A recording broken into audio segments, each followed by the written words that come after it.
রাজধানী ঢাকায় হঠাৎ মুষলধারে বৃষ্টিতে স্বস্তি ফিরছে নগর জীবনে।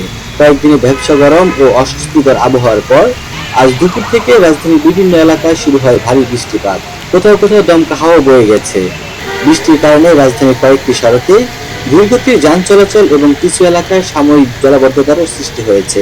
অফিসগামী ও সাধারণ মানুষকে ভোগান্তিতে পড়তে দেখা যায়। তবে গরম থেকে কিছুটা স্বস্তি পাওয়ায় অনেকেই বৃষ্টিকে ইতিবাচকভাবে দেখছেন।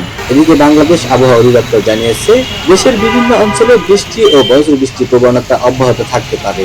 ঢাকা অঞ্চলেও বৃষ্টি অথবা বজ্রবৃষ্টির সম্ভাবনা রয়েছে। পাশাপাশি কিছু এলাকায় ৪৫ থেকে ৬০ কিলোমিটার বেগে অস্থায়ী ঝড়ো হাওয়া বয়ে যেতে পারে বলে সতর্ক করা হয়েছে।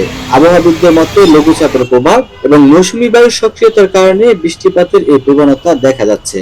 আগামী কয়েকদিন রাজধানী সহ দেশের বিভিন্ন স্থানে থেমে থেমে বৃষ্টি হতে পারে, যার ফলে তাপমাত্রা কিছুটা কমে আসার সম্ভাবনা রয়েছে। বাংলাদেশ আবহাওয়া অধিদপ্তর নাগরিকদের বজ্রপাতের সময় নিরাপদ স্থানে অবস্থান এবং প্রয়োজন ছাড়া খোলা জায়গায় না থাকার পরামর্শ দিয়েছে।